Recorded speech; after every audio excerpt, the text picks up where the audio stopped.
Financial professionals, hey, if there was only one conversation, one training point that you ever get out of me, when I'm dead and long gone, if you ever remembered one training point, I would hope it would be this. That's a little dramatic. Nobody's dying here. But I would hope it would be this. It would be the conversation around and the diagrams around guaranteed lifetime withdrawal benefits. How to talk with consumers about that illustration that's 20 columns wide, how to simplify all this crap, the benefit base, the payout factors, the income. What if I take income here? What if I take income there? What happens if I die after only a couple of years? What is it that my beneficiary gets? Because Susie Orman and the other talking heads say that the insurance company keeps all of my money. Or the XYZ brokerage guy or gal down the street says through his stock market wizardry, he can actually give me higher income and more reliable income than what this annuity company is doing. How do we have conversations around all of this stuff? How do we answer the questions like, what is the death benefit? Well, the death benefit is the contract value plus interest minus what you've taken out minus a fee, and that's what goes to the beneficiary. There are more visual ways to explain this. There are more visual ways to explain what the heck is the relevance of the contract value versus the benefit base. I'll tell you, some unscrupulous agents will just say, that benefit base, you get a guaranteed interest rate on your money of 9% simple per year or 10% simple per year. That suggests that the client has a 9% return guarantee, a 10% return guarantee. We all know that that's crap. The benefit base is just funny money. What's most important is what the end value is that the clients get. So let's take this example here. Let's say that the client is 63 years of age, wants to retire 2 years from now. That client has $100,000. Actually, folks, compliance Nazis, actually the client has a lot more than 100 grand, okay? I'm not suggesting taking all of the client's money and putting it into an annuity. $100,000 is just a small chunk of what their money is, okay? Happy now? I'm not saying all of the money goes into an annuity here. I'm being a little, very much facetious now, but all right, so the client has $100,000. They want to retire 2 years from now. What does a conversation with the client look like? Now, I'll step back for a second and tell you guys and gals that this is usually, this is almost never a part of an immediate part of the conversation. This is usually towards the back end when the clients start asking the questions that I know that they're going to ask. You do this enough times, advisors, you know what I'm talking about. You do this enough times, you know before even walking into the meeting what questions it is that the client is going to ask. What are the fees? XYZ says the annuity fees are astronomical. What happens if I die? XYZ says the insurance company is going to keep my money. Well, XYZ brokerage down the road says that through their wizardry, they can do better in a stock market focused type portfolio from an income standpoint. Tell me how you're different than what that person can otherwise do. So we know what these questions are. And this is more of an avenue to simplify it and explain and distill it down so the client understands. All right, so first of all, I'm going to explain how your money, this is the least important that I'm going to cover first, how your money actually grows. Why is that least important? Because it's not so much about accumulation, what I'm hearing from you, Mrs. Client. It's more about cash flow in retirement, which that's a different mindset. You're entering your retirement years. Cash flow, in many cases, is better than accumulating assets. If you gave me a gazillion dollars, but that gazillion dollars will only give me retirement cash flow of, say, $5,000 a year, would I take that, or would I take, say, $100,000 that's going to give me cash flow of whatever, $9,000 per year?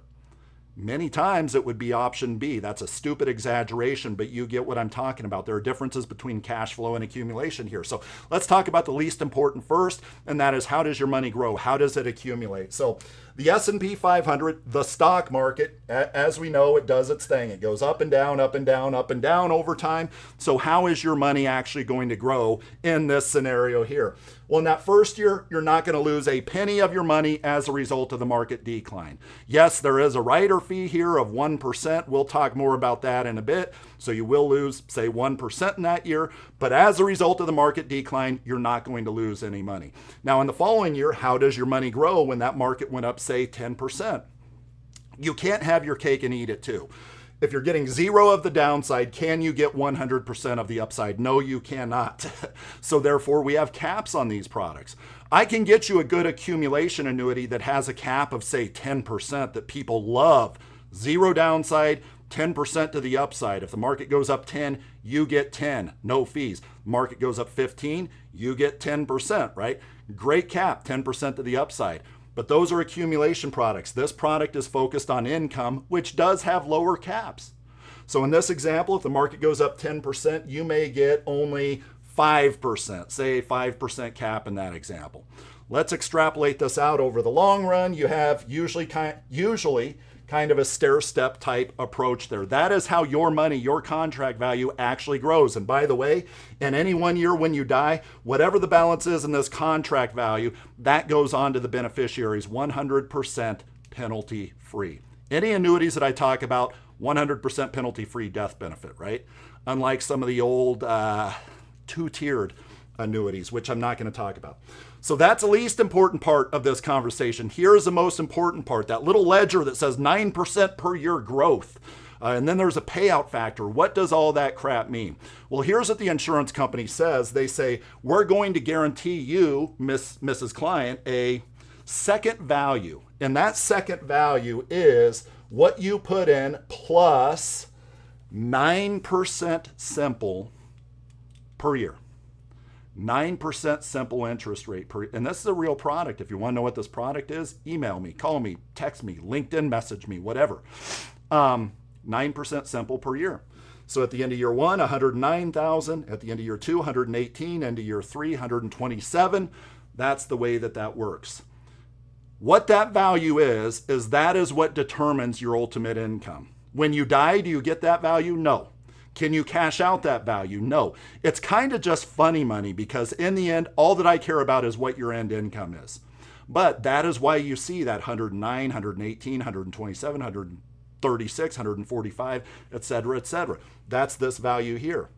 So in our example, if you look at your illustration, Mrs. Client, we have you taking income at the end of year two. So at the end of year two, the insurance company says, okay, $118,000 times a payout factor at age 65, folks, of 7.75%. What does that mean? 7.7, actually this one it's 7.5%. 0.075 times 118, that is $8,850. $8,800. So when you trigger your income, when you say that you want to start taking lifetime income, that is $8,850 into perpetuity, guaranteed into perpetuity. Now, you ask the question, and this all brings it together here. This is the reason I'm drawing these little chicken scratches here. What happens when you die? Charlie, if I take only 2 payments and take out less than 20 grand, what happens when I die? Because XYZ says the insurance company is going to keep it. No, XYZ is full of crap. Because here's what happens.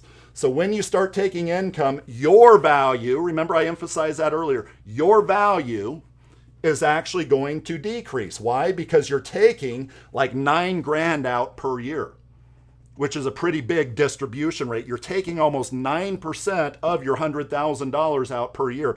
So you can pretty much bet that that value is going to decrease. Let's say you die 2 years into it. Whatever that balance is goes to the beneficiary.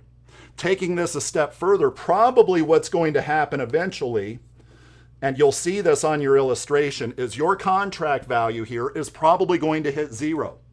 It's probably going to hit 0. Why is it going to hit 0? Because again, we're taking out a large amount of income. The insurance company guarantees a large amount of income. So let me ask you, as your money sits now, where it sits now, when you hit 0, what happens to that almost $9,000 in income?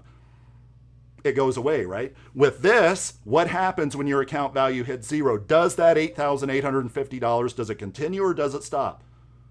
Well, I assume it continues. Of course it continues. That's the purpose to all of this. That continues into perpetuity. The death benefit's gone, right? But that continues into perpetuity. And by the way, what happens if you ever want to cash this out? Then this is the value. This is the value that you can cash out. Just understand that there are surrender charges. Don't go into this product unless you expect to be in it for a lifetime, right? This is about lifetime income. So, a 10-year surrender charge, just understand that. We can go into the surrender charges and all that fun. We will go into the surrender charges. But folks, you can see here how this graphic here, how it kind of brings everything together. Death benefits. What happens when the account value hits zero? What happens if I die? And by the way, folks, I don't know if I mentioned this yet. If you like this video, give me a thumbs up as well as subscribe. I don't ask for that enough. And let me know if you have any questions.